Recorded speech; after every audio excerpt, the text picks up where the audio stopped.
theme of today is patience and agility. Yeah, John, as we navigate. Here's my loud-ass voice. Thanks, Dad. Good. Yep, we're good. Okay. All right. Well, good morning. Welcome to our first official VBRN. Thank you all for following instruction, being respectful, being on time, and being willing to trust us and come on in. So as always, thanks to Comcast and Villanova for sponsoring VBRN, and to the committee who, without them, this would not be possible, and their hard work. Come on in, just have a seat. So we're going to do the usual. We're going to go through, we're going to do our 30-second pitches. We're going to start with the Zoom crew that's up there coming from home or from work. And then we will move to in here. Same idea is the 30 seconds. And then we will move into our speaker, John, who is back in the back of the room there. And we just ask that you don't congregate. Afterwards, if you want to kind of stay and chat and hang out, head outside of either platforms. And if you have to go to the bathroom, obviously try not to hang out there either, but go out of the exits. And you'll see there are arrows on the floor that show you which direction in which to go. So Caleb is going to come on up, and he's going to click off 30-second pitches, and then we're going to go to Yeah, I'm going to make sure that everyone can hear everything.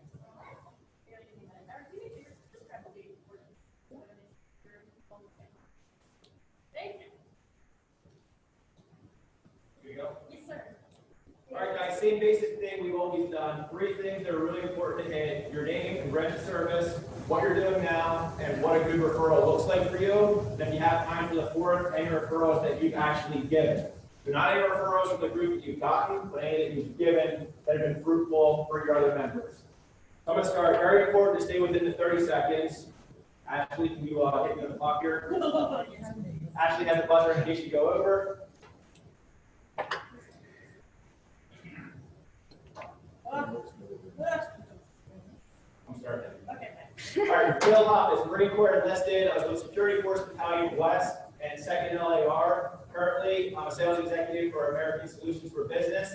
ASP is a national brand management company. So what that means is we serve as a one-stop shop for all the traditional outbound products. So printed materials, promotional products, apparel, and uniforms. What a good referral looks like for me is generally a marketing director, chief marketing officer at a company that has over 100 or so employees and uses a lot of these products. Again, my name is Caleb Hoppus, American Solutions for Business. All right, we're going to go online now? Yeah, we're going to go online. So, guys, give me just a moment to make sure I can hear all of you. So, I'm going to, what I'm going to be doing is I'm going to go through the participants and by name, and I'm going to unmute you and just give your 30 seconds. So, Bill's iPhone, I'm going to ask you to unmute.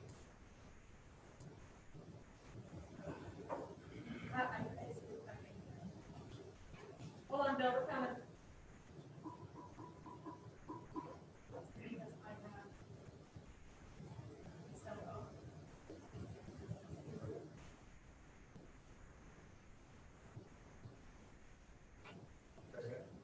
Bill, if you don't mind talking to me?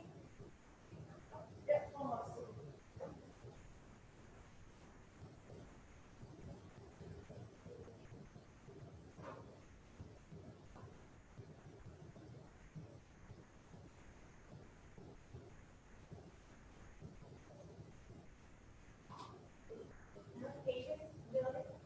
Thank you very much. Elevator music, please. Hey, Bill, go guys, go ahead. Bill, can you push over? Yes, we can. All right, Bill. All right, go ahead. We love it. All right. My name is Bill Lee, U.S. Army 1991-95 infantry. I am now presently in medical sales field, whether it's a laboratory device. Key contactors who contact me would be a CEO, business development type person. Awesome. Thank you very much, Bill. Thank you. Alex Pickington. Pilkington. Always. I always forget your last name. Don't shake your head. Go ahead, Alex. right, so Alex Billington, U.S. Army. Currently, here is from the Referral and, you know,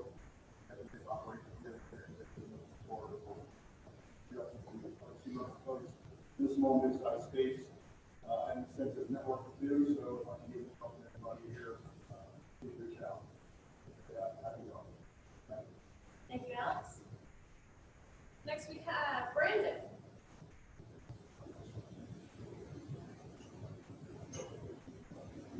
Oh, can't hear you, Brandon. Nope, can't hear you. I know that you're on under mute. I think you called using your cell phone. You may have to start it. Okay, sorry, how's that? There you go, perfect. All right. So, good morning, everybody. My name is Brandon Calhoun. I'm actually in Charleston, South Carolina. I'm former Army from 01 to 08. I am looking to network with other veterans, mid-level. I just started a staffing and recruiting agency for executives, so mid-level to senior level executives. I'm looking for candidates right now to market to small to medium-sized companies. So again, that's Brandon Calhoun. I'm with FTC of Charleston in South Carolina. Brandon?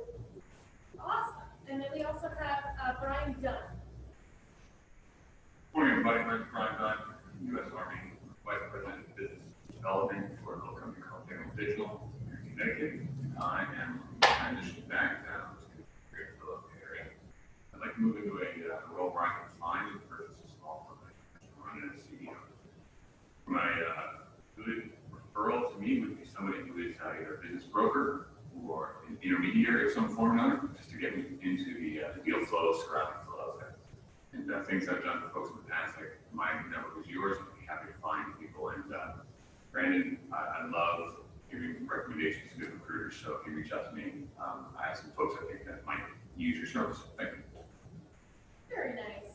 Perfect. Okay, Chanel. Good morning. Morning.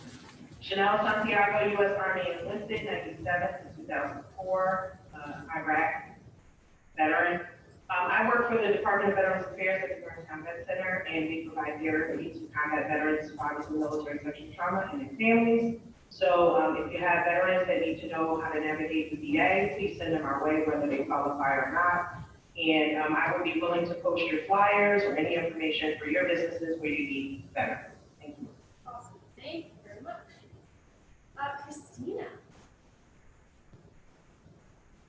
Good morning, everyone. I'm Kristen Savas. I serve as the manager of college partnerships for Villanova University College of Professional Studies, which is the adult learning arm of the university. We offer bachelor's degrees, associate's degrees, and also group and corporate training programs. A good referral for me would be any organizations, companies that are looking for educational partners. And my network is yours. I'm happy to help in introductions, and we're very proud and privileged to be a sponsor of VBRN. Thank you. Thank you, Christina. And then we also have Clint. What, buddy?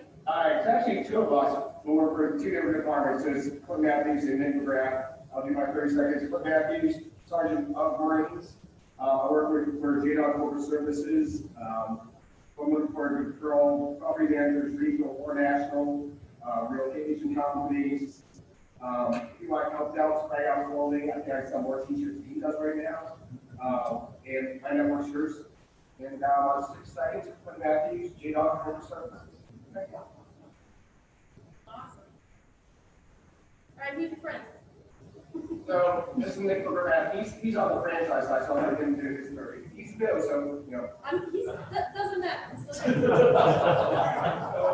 hello everyone, this is Nick McGrath, Staff Sergeant Marines, currently a reservist, back to duty from 09 to 2014.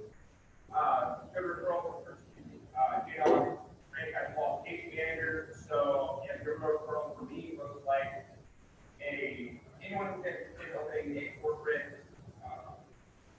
franchise for car cleaning in New Jersey, and anyone who has contacts in the financial world as we're extending our relationship. Awesome. Great job, Nick. I didn't have to come down too hard. Jerry Wade.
I work for Edward Jones.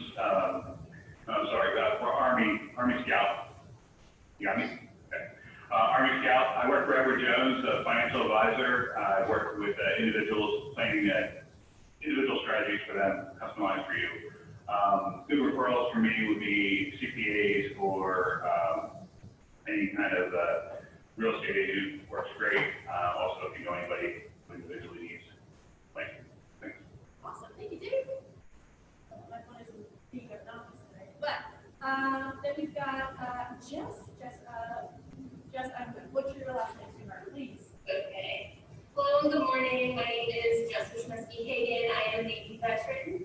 I currently work in project management for veteran-owned allied construction services. I also own a small business called Red Range Interiors, which makes spaces more accommodating for individuals who had a major change while incorporating organizational design. Within the next 6 to 12 months, my husband and I are looking to make our first real estate investments. I'm really interested in connecting with individuals who have experience in real estate investing, flipping homes. Thanks for having me. Thanks, Jess. All right, then we have James Young.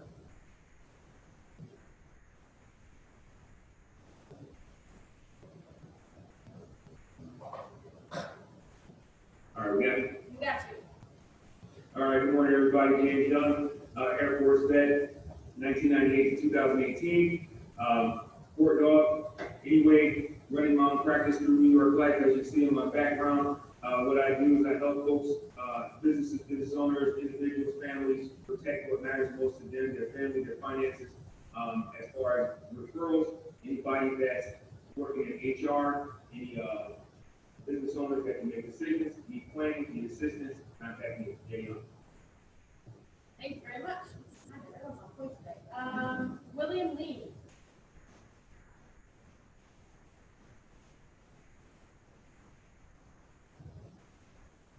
William Lee. You had your Yasmin. Yasmin. Actually, I think you're on mute. I'm on mute. Mark. That's rude. I don't think I'm rude. Yasmin? Exactly.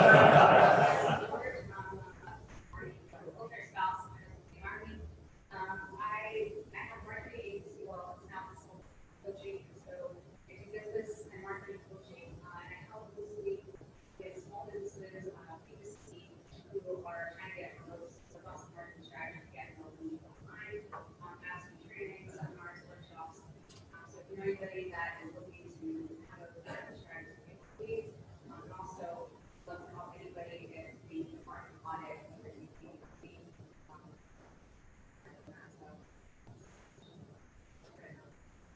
Thank you, Yasmin. William Lee.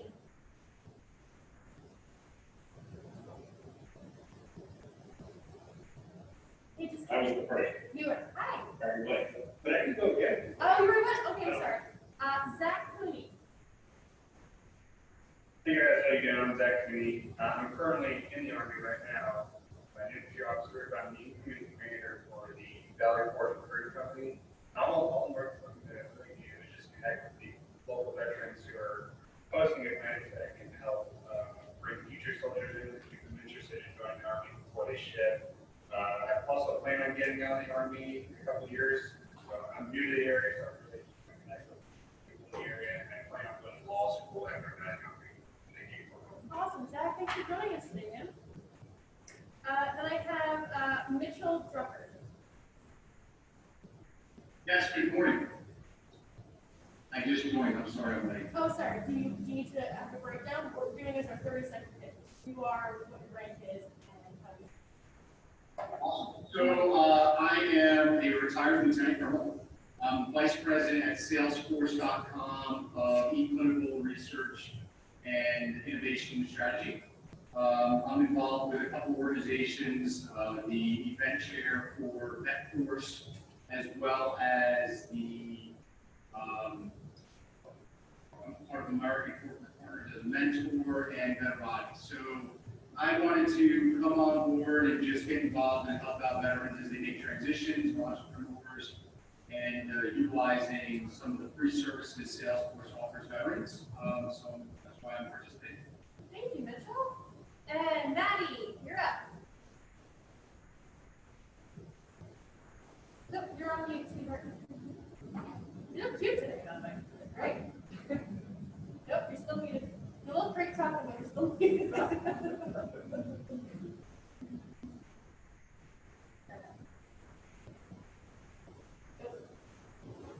The compliment.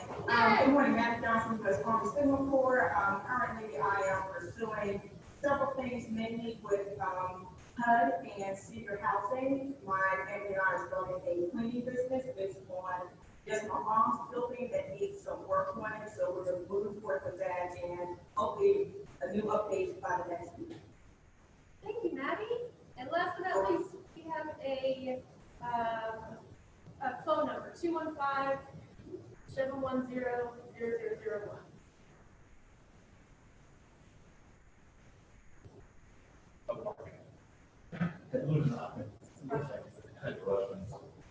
All right, does anybody on this call that I think the car's out of warranty. Anybody in this call that I did not? Doug! Oh my gosh, my name is Doug. Hi. Go ahead, Doug. Yeah. I don't know if that was a compliment. It is. I just see you everywhere. Anyway, my name is Doug Allen. I have a company called Allen Analytics. I make dollars out of data. Oh, I'm sorry. USMC 1396 Marines. A good referral for me is a company that is looking for a competitive advantage or to have the bottom line better through the use of their data. Most companies are not using their data like they should be. And I want to help rectify that. That's a good referral for me. Awesome. All right, everybody. I think we hit on everybody. If you do me a favor, we're going to go into our speaker now. So if you can put yourself on camera, we've got screens all over. It'd be really nice to see all of our faces. That'd be awesome. Oh, geez, forgot the order. I'm glad you did it. Oh, everybody. Yes. No, it's going to happen without the humans first. Yes. So, guys, we're going to stand up, and if you don't mind coming to the front and doing your 30 seconds so the rest of the group can see, it'd be awesome. Darren. Come on, Darren, you're up. All right, man. Need a refresher? No, you got it. Get in the camera. It's going to Oh, there you go. It'll look at it. Did you find me? Okay. I'm big. I'm not hard to find. I'm Darren Porter, former U.S. Navy, former U.S. Army National Guard in Delaware, former Navy. It was awesome. I am working for Movement Mortgage. I am known as the VA loan guy. I know the handbook better than the government that wrote it. A good referral for me is about 5 or 6 people that I wrote down that are already in the group that are financial planners, working and interacting with hopefully especially veterans. And I've actually had some great interaction already with the folks in the group, so I really just appreciate it, especially Jonathan. Darren Porter, the VA loan guy.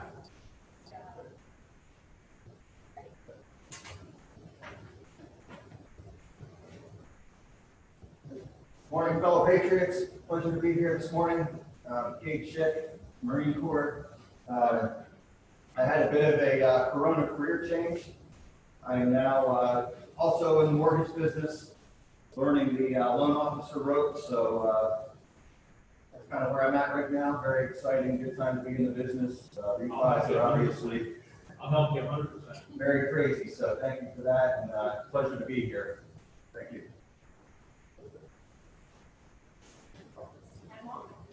Yes.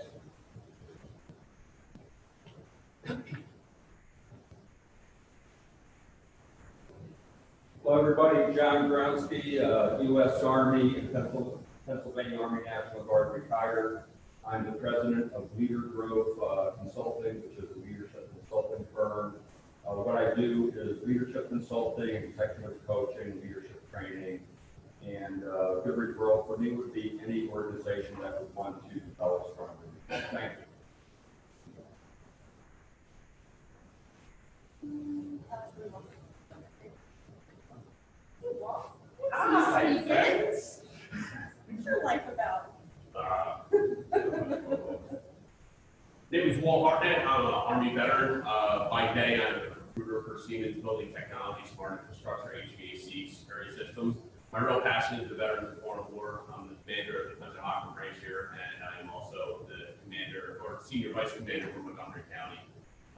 What I'm trying to do is take the VFW to the next step, and I think that has to happen for the private industry really getting in on us. It's an old institution. We're trying to take it to the next step and involve more people. So any referral is, there's more VFWs in the state than there are Wawa. So. Thanks. True. John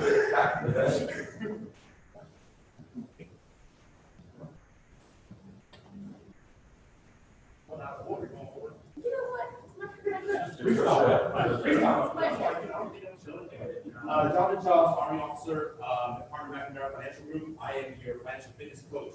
You go to the gym, you want to lose weight, you want to run a marathon, go see a trainer. The trainer helps you out with certain sets, reps, things like that, keeps you accountable. I do that with your finances. You want to go and see, you want to go retire, you want to find a house, you want to take to college. I'm a financial coach. I help you on, I keep you accountable.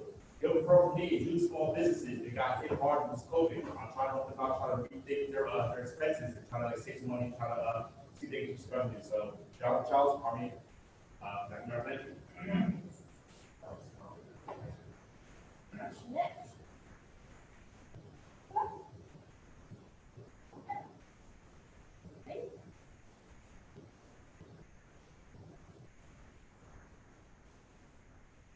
Good morning, Sean Badowski, Naval Aviation.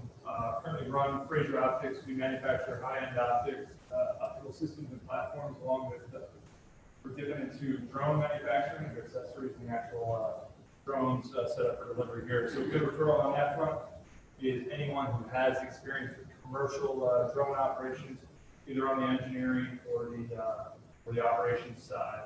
Also run a very, very small qualified opportunity zone fund. So if you have capital gains to invest, or you're a business in search of micro investment and you're located in a qualified opportunity zone, please let me know. Please let me know again, Sean Badowski, Fraser Optics.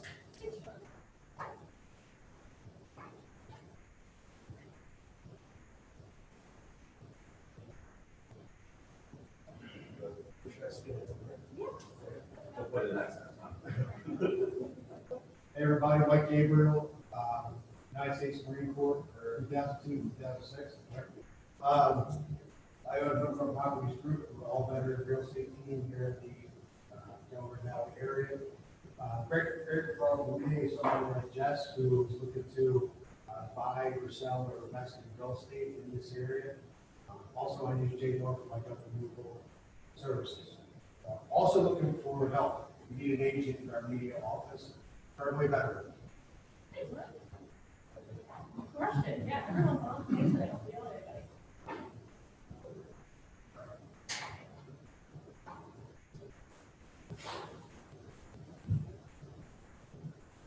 Hi, John Badowski, retired Army and New Jersey National Guardsman. I run Spencer Ryan Consulting Group. I do leadership training and development. Kind of like John Gronsky, good referral is anything that any company that's looking into leadership. Have had some recent success in putting a humidor in our American Legion, and Joey's Cigar Lounge, I think was happy you had that, although they're moving their business model a little bit. So, John Badowski, thanks.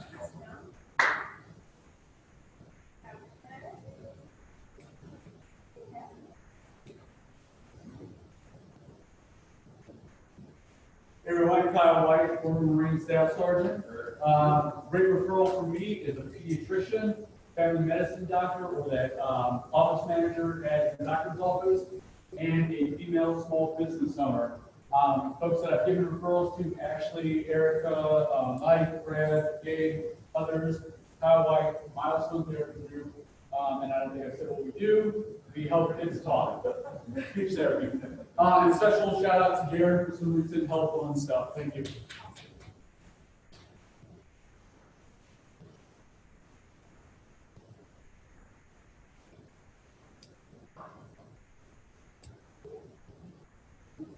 Good morning, everybody. Nick, Lear, United States Army. For everybody, I just got back after being gone for 9 months, so it's good to see everybody. I'm the sole proprietor of my own law practice, Learman Legal Consulting. And a good referral for me is any individual who's been hurt, criminally charged, discriminated against, or is looking for a free consult, direction and way to go. I also am the founding executive director for Team Foster, who raised money to provide service calls to injured and disabled veterans in our area. So if you were an organization, company that's interested in volunteering, providing services, or looking for sponsorship opportunities, we're here for you there as well. Nick, L-I-E-R-M-A-N.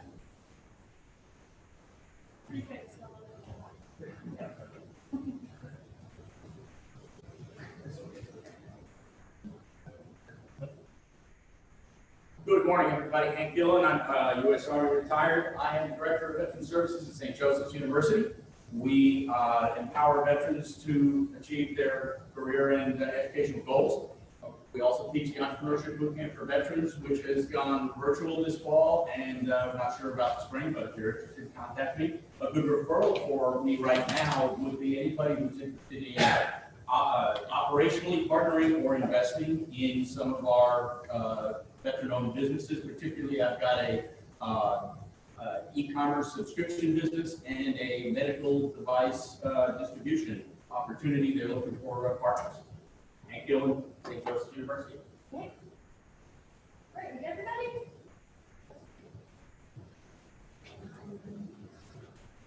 Good morning, everybody. Alex Urchowski, Navy, founder of Greater Philadelphia Veterans Network, Veteran Business Referral Network. I want to thank everybody. Let's give a round of applause to Ashley for making this happen. Charles and Erica, I'll come in the back. We kind of wrap it up a little bit, provide a little bit of our mission. But I want to thank everybody here. Just recently got sponsorship from Hank St. Joe's for our Veteran Shark Tank. So make use of the referrals out here. Thank you.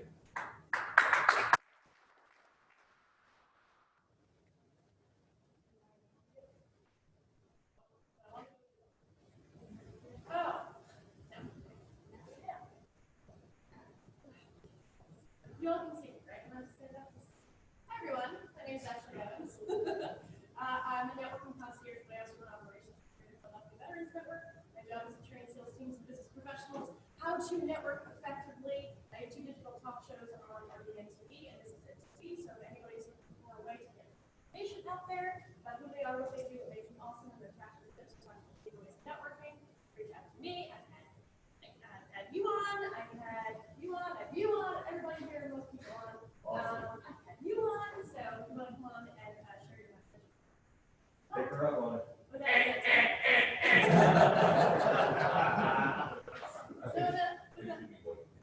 Jimmy, would you like to give your 30-second pitch for us since you just came in?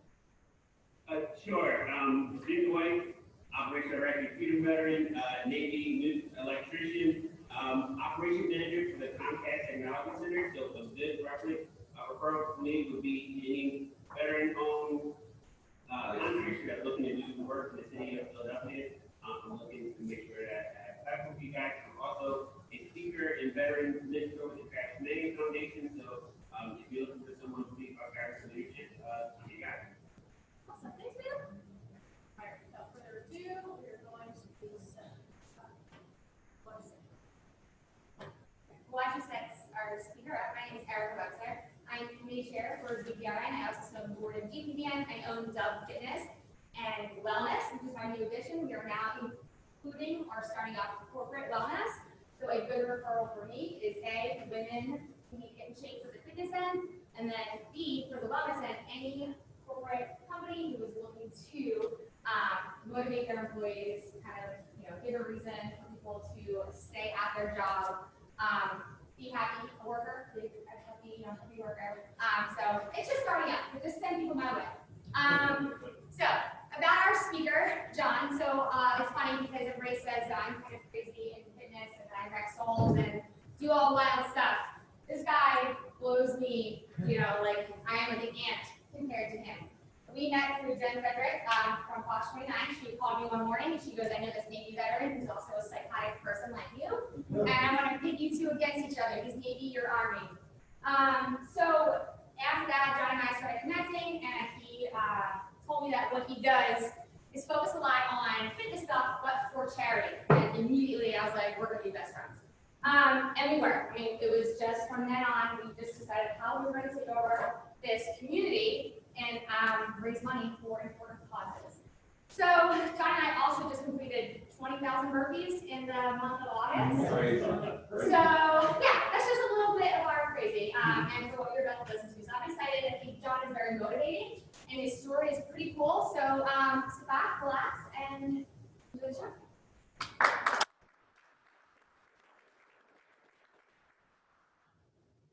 Thank you, Erica. Thank you, everyone, for coming, and thank you to the Greater Philadelphia Veterans Network for having me here. I'm excited about this opportunity to tell my strange story. Just to start off with, does anybody want to know how to do 20,000 burpees in a month?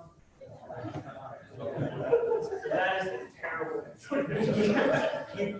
It's just not a good idea. I don't recommend it. I'll give you my 30-second pitch. Like I said, Eric said I'm the founder of Earn Your Break, and I really consider myself more of a team member because we welcome everybody to join us.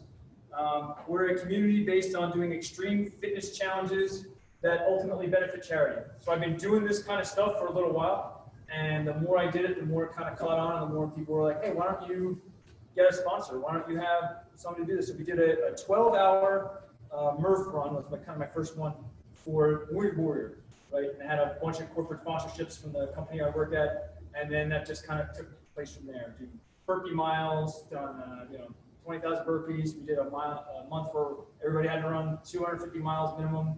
Just anything to the extreme, right? You run a 5K, I run a 5K carrying a log.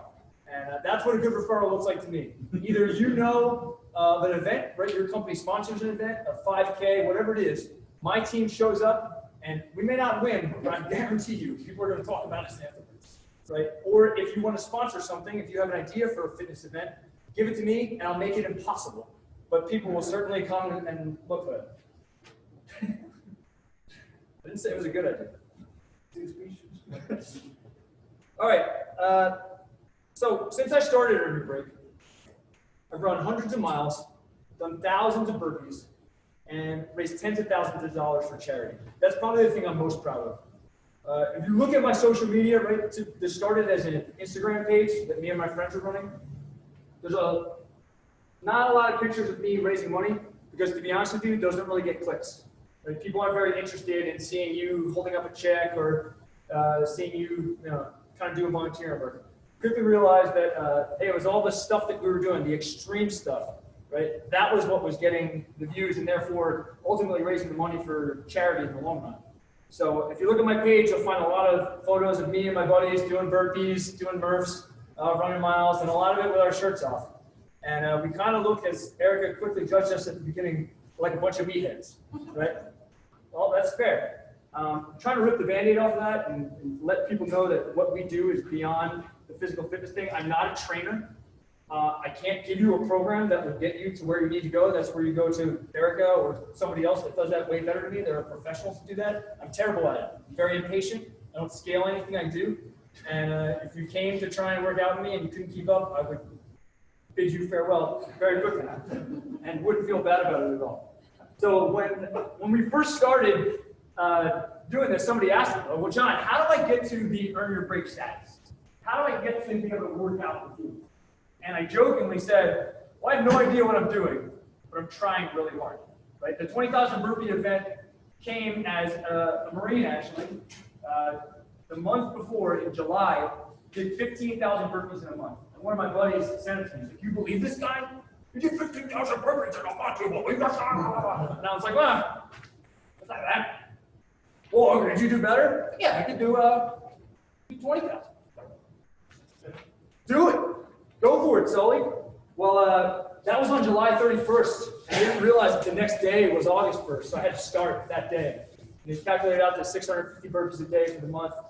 And I gutted it out and did it, but that's kind of how the mantra, right? I have no idea what I'm doing, but I'm trying really hard. I started. That's right. Which one? Sorry, which slide? Go back.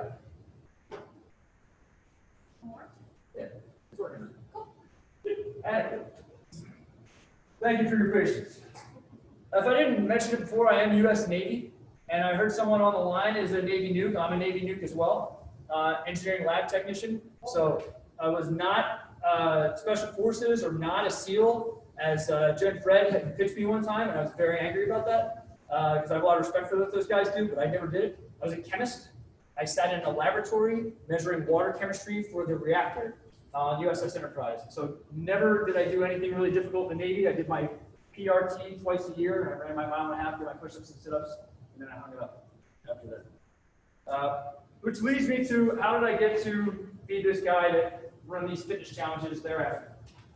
Well, I'm going to tell you the story about the time I did Murph for 24 hours, which is probably the most extreme fitness challenge I've ever done.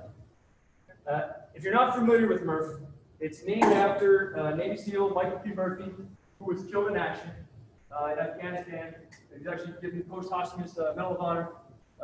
They made the movie Lone Survivor partially about what had happened to him, right? Marcus Luttrell was a lone survivor. He came back home, told his story. Michael Murphy went up on basically a mountainside to make a communication to save his men that he was out there with. They were trapped and he was killed. He knew he was going to die when he gave up his position going up there. There was a British gentleman who did this workout, and he did it 11 times in 24 hours. And I read about this article, and I thought it was pretty cool. And then something about it being a British guy that had this record named after an American Navy SEAL just didn't sit well with me. So I decided, well, I was going to break it. I didn't know how to train for 24 hours of Murph. I'd actually only done it probably a half a dozen times at that point, but I said, man, this British guy can do it. We beat them in, at least one floor, right? 18, 12, 15. Right? So we can do this, right? The workout consists of you run a mile, you do 100 pull-ups, 200 push-ups, 300 squats, and then you run another mile. And you do the whole thing wearing a 20-pound weight vest, right? Murph himself called it body armor, and then after he passed, they named it after him. It's big in the CrossFit community, it's big in the fitness community now, and it's typically done every year on Memorial Day. And typically it raises a lot of money for charities, a lot of women veteran charities, things of that nature. So that was where I started doing it for the 12 hours, and then I decided to do it for 24. The important part about that is that in leading up to it, I worked with a lot of ultra marathon athletes, endurance athletes, people that did Spartan races, people that did all sorts of long events. Anything greater than a marathon, I was interested in hearing their story. And what I learned was a lot about the physical discomfort that I was going to go through. My legs were going to lock up on me. My back was going to hurt. I wasn't going to be able to do one more push-up. Heat rash. The weight vest was going to chafe. All the things I prepared for were all physical. But in the end, I don't remember any of that. I don't remember how much I was in pain or discomfort. All of that was kind of like lost in the sands of time. The lessons I learned from doing Murph for 24 hours, and what I'm here to talk to you about, are the mental challenges I faced going through. In that microcosm, that 24-hour period that I experienced these things, I had 3 distinct moments, right? 3 times during that 24 hours where I wanted to quit. And not just like, hey, maybe I'll take a play off. Like, I wanted to quit. I was done. I was tapped. And each of those times, there was a distinct piece of my brain that was pitting logic against willpower. Okay? So there's a piece of my brain that's just trying to keep me alive. That's all it does. It's the caveman part of my brain that says, conserve calories, stay on the couch, stay indoors, don't go outside. There might be a saber-toothed tiger, right? It's going to make you make safe choices and stay on the couch. And that part of my brain was using the things that it knew were important to me and trying to pit them against my willpower to finish this thing. And I'm going to tell you the story of my 24-hour Murph run and how that worked itself out.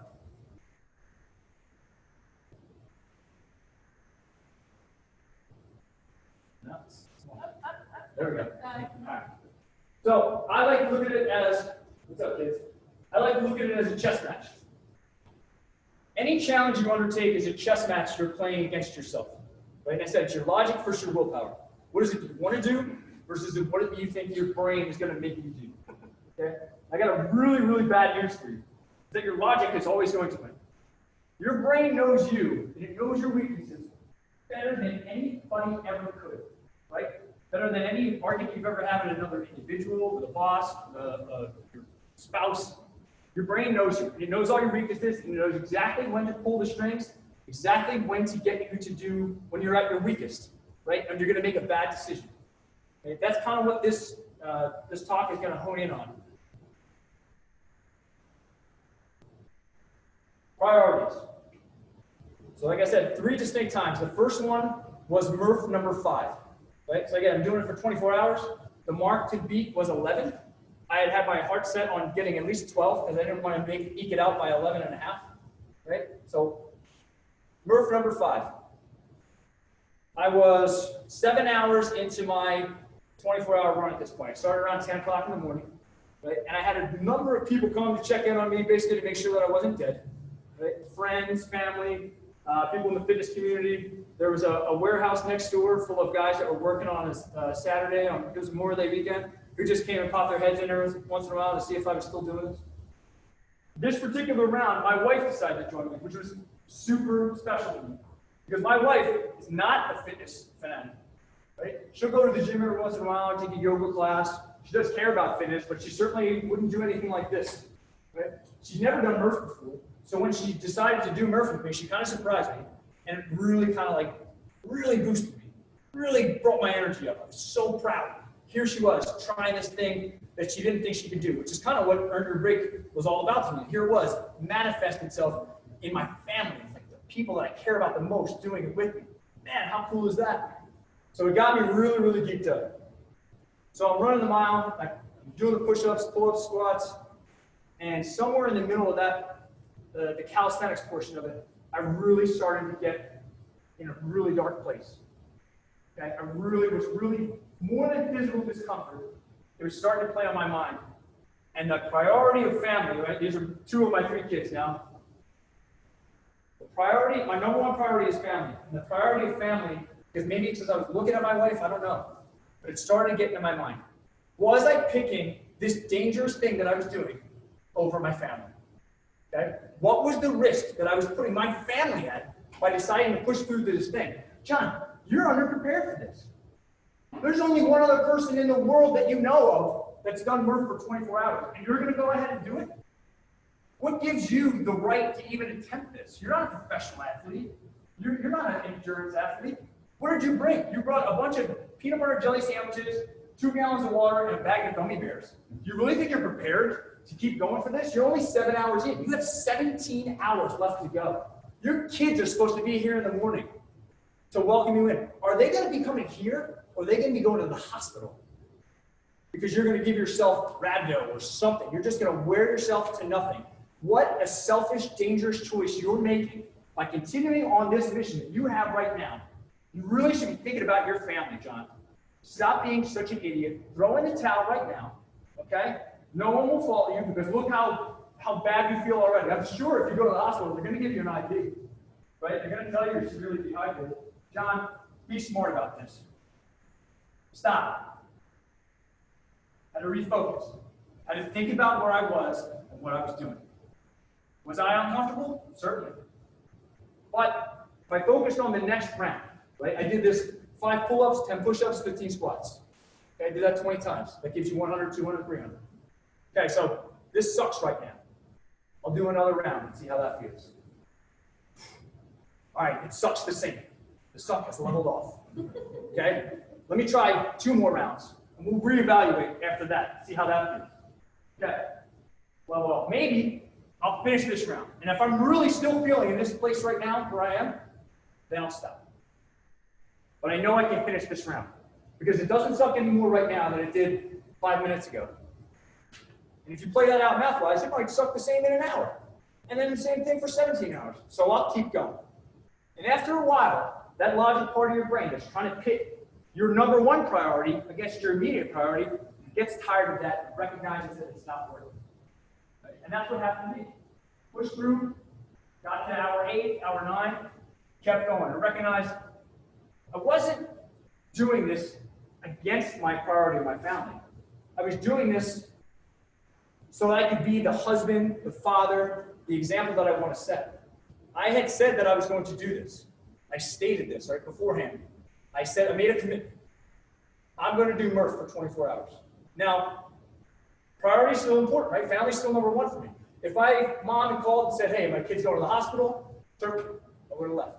You know, if I was actually hurt, I would have left. But my brain was creating this scenario where I was pitting these 2 things against each other that weren't true. Now, but try and relate it to my real life, right? Because this doesn't really help anybody that's not going to do 24 hours of Murph. Is there anybody here that's picked, I bet you there is, that's picked a family priority or used a family priority to not do something that they wanted to do? Has anybody said, well, I want to go back and get my MBA, but you know, got the kids. Well, I would do this, but my wife, you know, don't think that by making yourself a martyr for your family that you're doing what's best for them. Okay? Eventually, you will probably resent them for it in some way, shape, or form, and they certainly won't appreciate it if you say, well, I would do these things that I value, that I think are important, that make me the person that you admire. Okay? And they pick you, whoever it is, the relationships you're around, they're around you because they admire you. Right? They want you to be the person that you're capable of being. And if you're using them as a reason to get out of it, you're doing yourself a disservice, and you're not being the person that they want you to be. So my takeaway from that is priorities. I wrote it down because it's really, really effective. Establish your priorities, verbalize your commitment, and honor your words. Okay? So at the beginning of it, I established my priorities. Hey, family's number one, but I'm doing Murph right now. Okay? I set it out into the world. I told other people I was going to go do it. Hey, I'm going to go do Murph for 24 hours. What? Yeah, I'm going to do it. Right? And then honor that commitment. Stick to it. Right? You have to reevaluate all the time, but make sure that you're not doing something that really doesn't make sense. All right, flash forward. I think this thing is only good work. You've got a good action every time you want. Yeah, give me one. There's only like 5 slides in. Thank you. You want to die? Do you want to die today? What? What? Sit forward, Back. forward. Good. This is it. Back. Urgent. All right. Lesson number 2. Urgency. Murph number 9. It's 1 o'clock in the morning. Okay, I've been going for 16 hours at this point. I'm 9 Murphs in. I got 2 Murphs to go to tie the record, 3 more to break it. It is a very lonely place at 1 o'clock in the morning when the only person that's still with you is the one dude who you kind of know who rode over on his moped and is now asleep in a folding chair. He was sitting around. You ever had Matter Days? It's like that strawberry lemonade flavored beer. It's just scattered everywhere. Surrounding this guy, Mike, who came, and he was like, yeah, man, I'll hang out. And I was like, cool, dude. And now I'm like, looking, I'm like, how well do I know this guy? So, 8 hours left to reach the 24 hours. I need 3 more Murphs to break the record. I head out for mile number 2 of Murph 9. When I get back, it's right around 1, and I go to hit the record on my phone because I've been recording all the calisthenics just as a document, right? Because nobody really cared about this with me, but I wanted to be able to go back and look at it. And I noticed when I get to my phone that I had a missed call, which was odd because it was 1 o'clock in the morning, but thought maybe it was my wife or one of my friends just checking in on me, right? People that knew I was going to regularly check on my phone. But it wasn't. It was work, which was very odd because it was Saturday night at 1 o'clock in the morning. I'm thinking, what happened? I work in an industrial facility, and there are occasionally things that come up over the weekend that I need to address.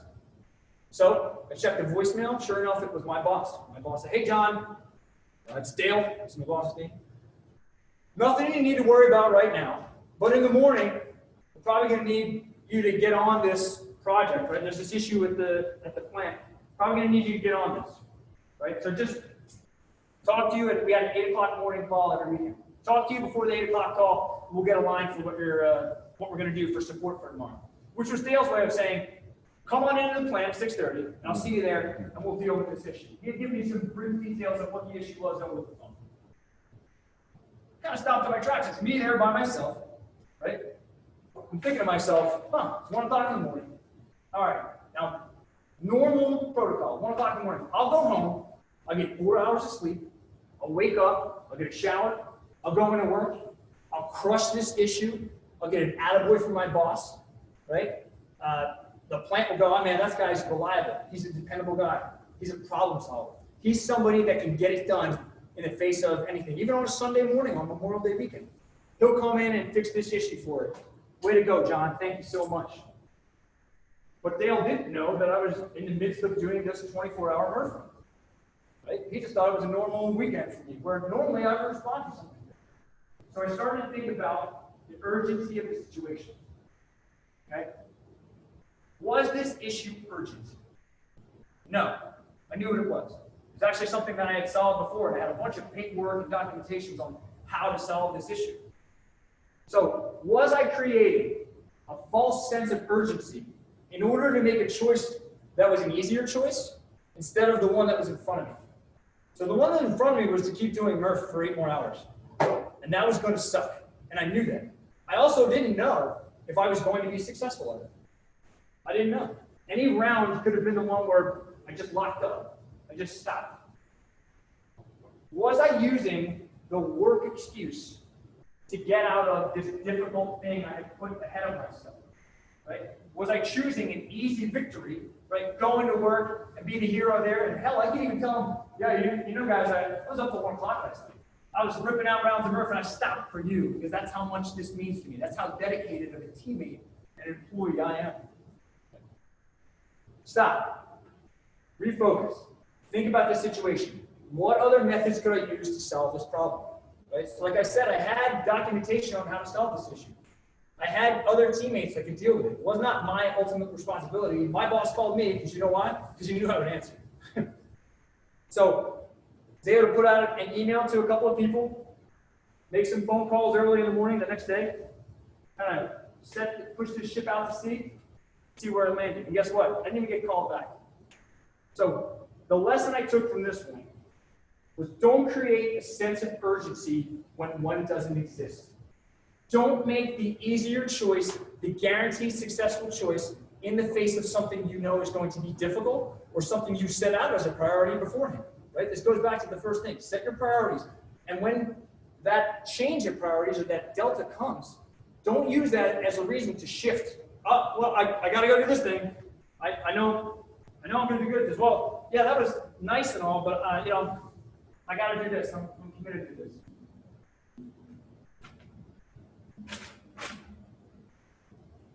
Okay, 7 hours later, it's 8 o'clock in the morning. I'm coming in from this loop around the park, taught out. It's Sunday morning. It's probably like in the low 80s and humidity's starting to come up. And I just crossed the mile marker for Murph number 12. As I told you, the record was 11. I just finished Murph 12. I just met my goal and broke a world record. And I gotta tell you, I was cheesing from ear to ear, right? I was. My buddy Joe ran the mile with me. My mom and dad were there. My kids were there. Even the warehouse workers next door who had figured out what was going on clapped for me. You know, my in-laws were there. I mean, it was a neat feeling. My buddy took a picture of me, and he turns his coat around. He goes, "See that, Sully?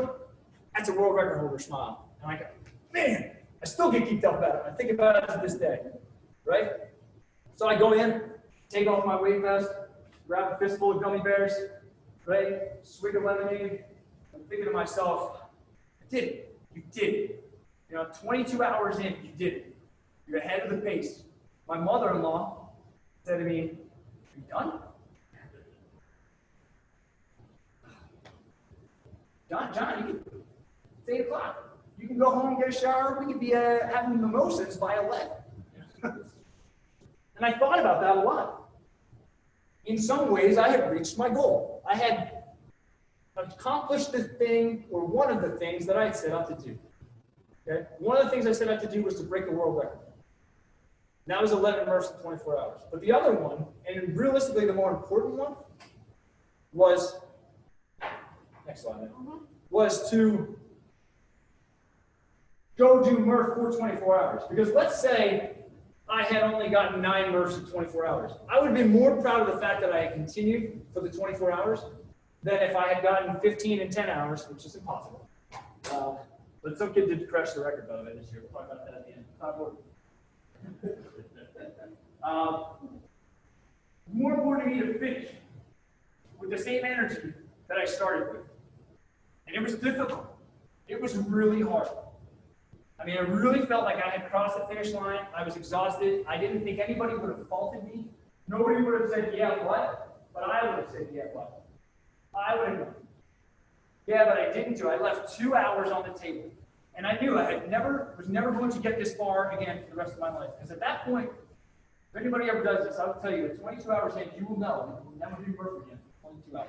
You never do it more than once. If you do it more than once, please, I hope there's a psychiatrist or something on this network that can refer you to somebody, because it is not a good idea.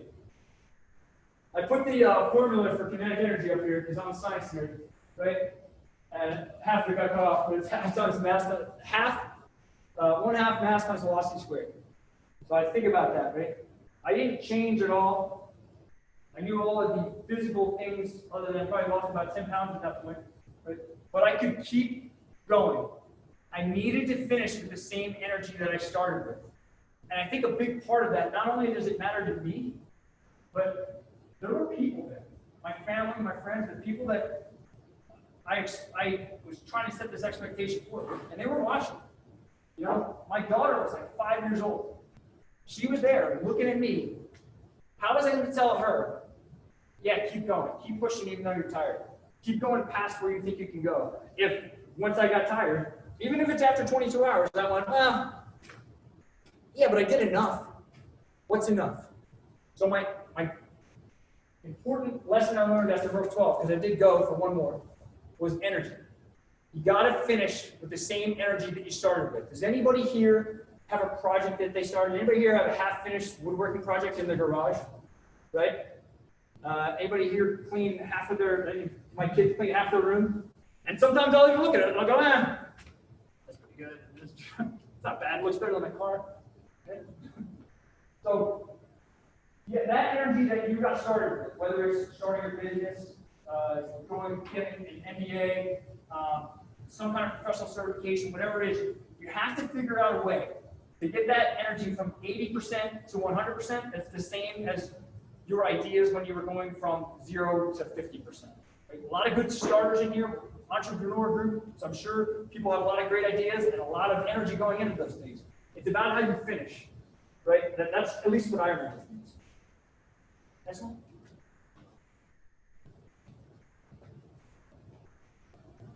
All right, so this is where I'll wrap it up, and I'll talk about the chess match again, right? It's you against you, like I said. It's logic versus willpower. That's the way I see it. Okay? And this is a quote from Dr. Seuss, So the Places You'll Go. And it's one of my favorite ones. It's a little long, so sometimes I don't feel like getting through it before bedtime, but this is one of my favorite quotes because I think it gets taken the wrong way a lot. It says, I'm afraid that sometimes you'll play lonely games too. Games you can't win, because you'll play against you. And I think initially that gets read as like, oh man, you're lonely, you're in the doldrums, right? You're kind of in a rut. I don't think so. I think this is what we're really talking about here. Games you can't win because you'll play against you. But what if the object wasn't to win? Does anybody here have a goal in their mind for what their business is? And once they reach that goal, are you going to stop? Anybody here just going to say, oh, if I make $1 million this year, I'm good. I arrived. I think that the group that I'm speaking to, right, and the people that are trying to get this message are people that never really arrive. And that's how I am. I'm happy to continue playing the game. I don't have to. I don't have to defeat the logic part of my brain that tells me to be soft. I just have to get my brain to give up on that game and go play another one. I just want to keep playing. I just want to keep going. I always want to have cards on the table. I always want to be able to continue on. And that's what I read when I read games you can't win because you'll play against you. Because I'll tell you, like I did at the beginning, you're not going to beat the logic part of your brain. It's got you beat. It's got you figured out. But what you can do is you can keep playing. Thank you.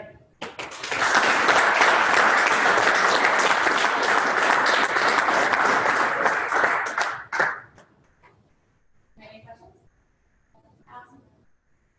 Oh, any questions? Yeah, anybody on the call would like to ask a question, you can take it off mute and ask John personally.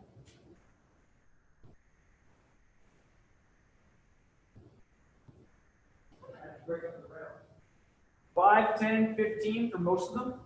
And then I did one where I did 10, 20, 30. That was terrible. Then I did one where I did 3, 6, 9, and I got lost in that. That was really, really bad. We don't recommend that. So stick to the 5, 10, 20. I still do a lot of Murphy now. So please, another good referral for me is someone that wants to do Murphy. I'm doing it every day right now. So, yeah, if you want to do Murph, please. What do you got? Murph. Murph. One Murph. Run a mile, 100 pull-ups, 200 push-ups, 300 squats, run another mile, and you do it with a 20-pound weight vest on. That's fun. Yeah. We're doing it right after this. So. I'm not. In those shoes. Yeah, in those shoes. Yeah, bonus points if you do it in heels. So we've got a question from Jimmy White. He says, how did his military service help him with his fitness challenge? News to get the job done. That is correct. Thank you, Jimmy. E.T. Or no, you're an electrician. I think before I joined the Navy, one of the reasons I joined the Navy was I did not have the level of discipline in my life that I needed. And when I joined the Navy, I recognized that through the people that I work for, everybody has leaders in their life that they try to, emulate, or people that have a greater effect on them. Mine was a man named CW03 Bittner, a 30-year Navy veteran. He was the coolest dude I ever worked for. He taught me that if you have discipline, if you are willing to not do something because you have motivation, right? Motivation sucks.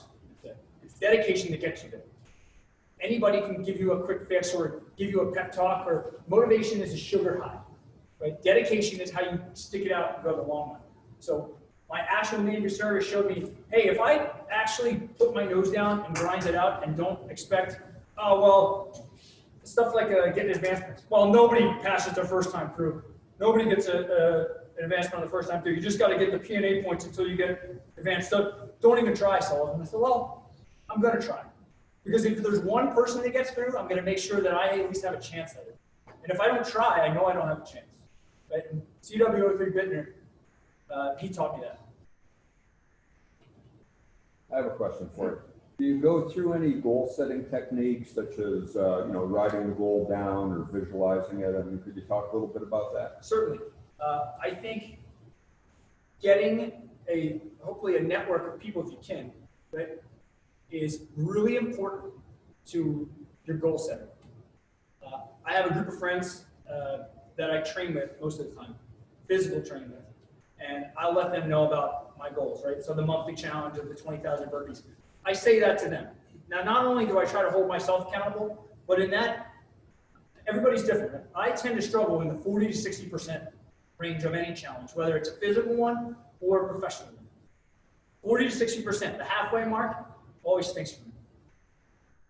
Those are the times where initially I would wait for them to come to me, and now that I've learned myself better, I realize I need to reach out to that network of people and say, hey guys, I'm on day 13 of this 30-day challenge, and I'm having a hard time. Right? Is this smart to keep doing? Am I doing this for nothing? Is this getting me affected? And they'll go, yeah, Sully, we're really impressed by it. Maybe we haven't told you it, but this is really, it's affecting us, it's affecting people, and I know you can do it. Right? So that helps me. And then I do think writing them down, making sure that people know what they are, because that's the ultimate way that I'm going to hold myself accountable. The 24 hours of Murph thing was something I said in February. I trained for it for a while, and I write a whole book about the month of May and all the stuff that got in my way, and I almost gave up on it. Somebody about 2 weeks beforehand asked me, hey, Sully, where are you going to do the Murph for 24 hours? Where are you going to do it? And I was like, oh, you guys remember that, huh? So people are listening, right? Particularly if you put yourself in leadership positions, people are listening, and they're going to hold you accountable to those things, as long as you're willing to do that for yourself too. So I'm a big fan of David Goggins. A lot of what you said here, a lot of what he talked about training and all those things. So, the whole, how do you get started on challenging yourself to start? Sure. Those things. So where did that begin your I like Goggins a lot, right? I do think that part of, if you ever hear from me or follow my page or anything like that, I like Goggins, but I'm not Goggins. I don't ever want to compare myself to him. What he's done is totally different. And I think where Goggins differs from me, in one respect, is the priorities piece. I think David Goggins' priority is very clear. It's being David Goggins. It's being the most extreme get it done at all costs. If I tell him to run through that wall without using any tools, he will keep doing it until he breaks his head open and dies or gets through that wall. That is the only thing. No excuses, no reason for it other than to get through that wall. I believe in a kind of a more balanced approach to life. Think about that. So I use the challenges that I do to kind of create that balance in my life. I work a lot of hours at my job. It's a big nerdy job. I'm mostly sitting at a desk. I do meetings a lot like this, where I get to talk to people, and I'm in a leadership role there, so I don't get any of that physical release. Once I started connecting with other people that did it, I realized how good it was for my mental health, not only as a manager at work, but as a father. Right? I was able to say, hey kids, if you work hard at something, if you push past your physical limits and things you think you can't do, you will achieve things. And I'll tell you, my daughter just started playing soccer. Right? And this is a good example of why I think this. There is a dad on the sidelines who yells at his 7-year-old little girl, she might be 6, all the time about hustling. And I'll tell you, just from looking at this dad, he hasn't hustled in 20 years. At all. He has not hustled. And he's a guy I kind of get along with. And I asked him about it. I said, yeah, what makes you think you can tell her to hustle? Well, when I was a kid, I hustled. What? She doesn't know that. Show it. Show it. So that's where my nexus for the physical stuff kind of comes from. I want to be able to show them that I'm not a professional athlete. I did D3 college sports for the year before I left to join the Navy. I wrestled and I ran track in high school because I tried harder than everybody else. I'm not a Navy SEAL. I'm not an Army Ranger. I don't have the resume that somebody like a Goggins or a Jocko would have that would lead you to believe, give normal people, right, the excuse that, well, I don't do that stuff, but look at the background this guy has. Look at the background that Goggins has. How do you compete with somebody who's got 3 special forces bits, right? So I like to think of John Sullivan as the common man that shows you, hey, you don't have to be Goggins to do Murph. That was kind of one of the coolest comments that I got after I did the Murph. So it got posted by the Team Never Quit page, which Team Never Quit is Marcus Luttrell's organization. That's where the whole thing went viral. And a bunch of people underneath it went, has to be Goggins, has to be Goggins, has to be Goggins. And I responded with a picture of me sitting at my desk going, nope, just me. Just me, just sitting there. Just big dorky dude, the collared shirt. So now we have a question from Alex. Yeah. Hopefully you all unmute. Sorry, I didn't know if you were going to read it, but yeah, this is great stuff. So my question is, how do others get involved and or participate? In Earn Your Break stuff? Yes. Good. So if you have an idea for either a charitable event, if we're at over here. There you go. What's up, Alex? If you have an idea for an event, if you have a company that does an event, it can be as simple as a 5K or a half marathon, anything like that. My team loves to get involved in those. Or if you have a charity that is important to you, okay? I will design an event around that. That's kind of, Eric and I did that for an animal shelter called Philadelphia's. And we did this event down at the Wissahickon where we ran this hill over and over again with logs and sandbags and I don't even remember what else we had out there. And raised a couple $1,000 for those things. If you're just looking for the physical training part of it, you can follow me on Instagram at EarnYourBreak. Right? You can send me an email, earnyourbreak@gmail.com. And I would love to have more people participate. And if you're looking for the charity end of it, I would love to help design an event around it. Because we've done events for, like I said, Wounded Warrior, Philadelphia's. We did a bunch of donations for hospitals at the beginning of the COVID. Legacy of Hope, it's a Philadelphia-based, we have an event this weekend on Saturday that they provide non-medical support for families going through cancer treatment. So if you're going through cancer treatment, there's a lot of foundations that will take care of your chemo bills and everything like that. But Legacy of Hope, make sure that you can put food on your table, make sure your electric bills are paid. And we do a 24-hour art museum stair climb event for them. I got 3 athletes participating this year. I did it last year. It was so boring. I'll never do it again. I didn't tell those kids that it was so boring. They're all geeked up to be a part of Team EYB and go represent us. And I was like, yeah, I'm so proud of you. All right, I'll be at home. But yeah, welcome it. Please send me a message or an email. I'd love to get back to you. Thanks, Alex. All right, well, thank you. Can you tell us briefly what EYB is and why you started it? Yeah, it started when I was probably 13 years old. It was my first year wrestling in high school. I was terrible. It might have actually been 8th grade. It was terrible. And the only matches that I ever won was I was able to wear kids out. I lasted longer than them. And my grandfather was a big runner. He's an Army veteran, right? And he was big on running and boxing. And I didn't want to fight him, so I just decided to go running with him. And I would get to the point where I was tired, right? He was in his late 60s at that point. He didn't get tired. And I would get to the point where I was tired and I would slow down. And my grandfather would go, what's this? My grandfather had 8 kids and like 45 grandkids, so he wasn't there for any of my shit. And he would basically coach me, John, you got to earn that. You can't just stop because you think you're tired. You have to earn your break. Like, and he said that to me just casually off the cuff, and it does to me. And it just stuck with me for whatever reason.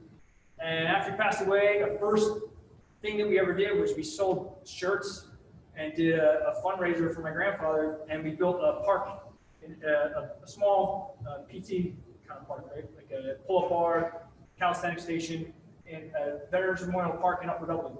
And it says James L. Sullivan, earn your break there. So it's kind of where it started and took off from there.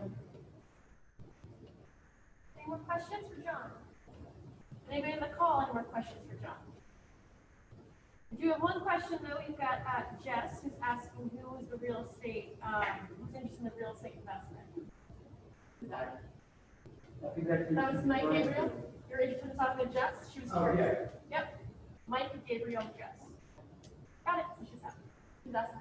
Cool.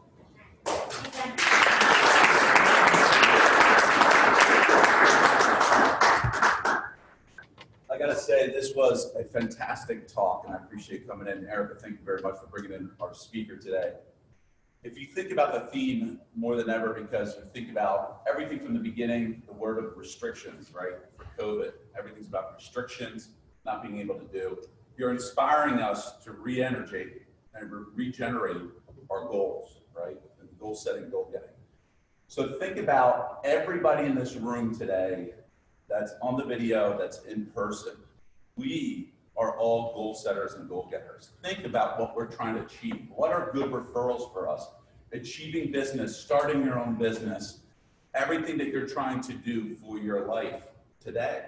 You're surrounded by these people, and that is, you gotta be around that. It's just to remind people that this group, the Veteran Business Referral Network, and others, is be around people that bring out your best. And I think it's a great reminder in our talk today about how to be at your best. Sense of urgency, commitment, and everything else to remind us how do we become our best. There's a reason our organization has a tagline called Our Tools, Your Mission. It's not our mission to make it your mission to be successful, but you gotta use the resources that are there. You really gotta do. So today was a wonderful in-person, we're gonna, seems like it works, Ashley thumbs up. And we're gonna do another one, but this is a really good one today because if you think about the theme of everybody talking that's in here that's got one business, 2 businesses, they're doing a side project. Be around people that are trying to be more successful than you, and you'll see where your game goes. So same goes physically, same goes business, same goes mentally. So what I urge you to do is, as much as you're looking for things too, remember to be the professional giver. Remember, you're remembered by how you help others and not about what you do for yourself. So how do you get there? The team around you, your family, give them support, whatever it is. Just a good reminder on that. And again, thank you, Erica. Thank you, Ashley. Thank you, everybody. Thank you online for your patience. We're going to do this again. Thank you to our sponsor, Villanova. And as a reminder, if you're trying to be better, Villanova's there as well, professional development. It's all what you want to do if you need all that help. And Comcast, our presenting sponsor too. And we'll be in touch with everybody, what the follow-ups are. And then let's go network a little bit. Take care, everybody online. Did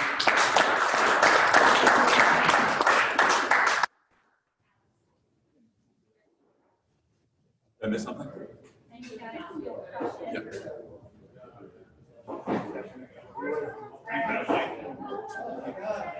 There you go, my mask broke. I'm going to need one of the masks I bought for myself. Don't forget your swag bags. Thanks to Caleb. And stick around. Doing that, John?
I flashed away like the other cats.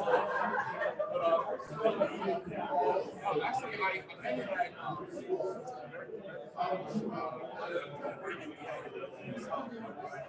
and he was the speaker there, and afterwards I was like, hey, sir, you're doing a speech on the I was like, so I was going to speak.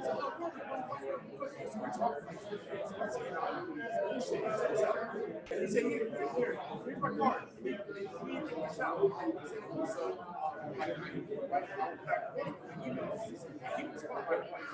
So we had the meeting.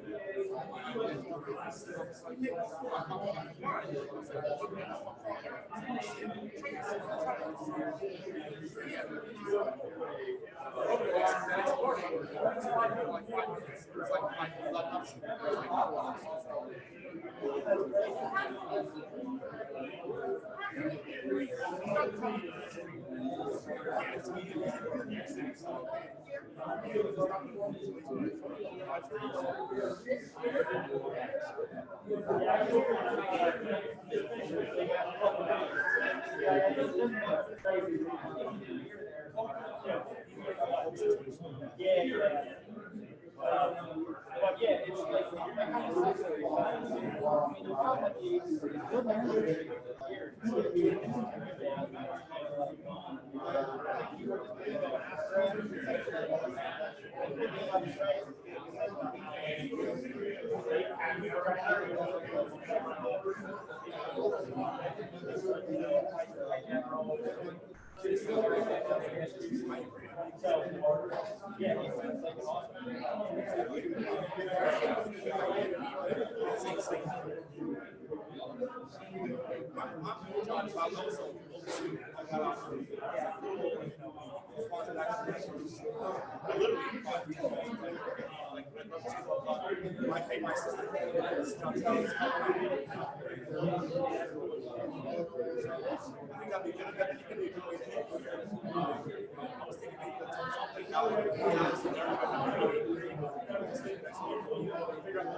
And it's one of those little pictures that every how many programs like are in marketing, so everybody,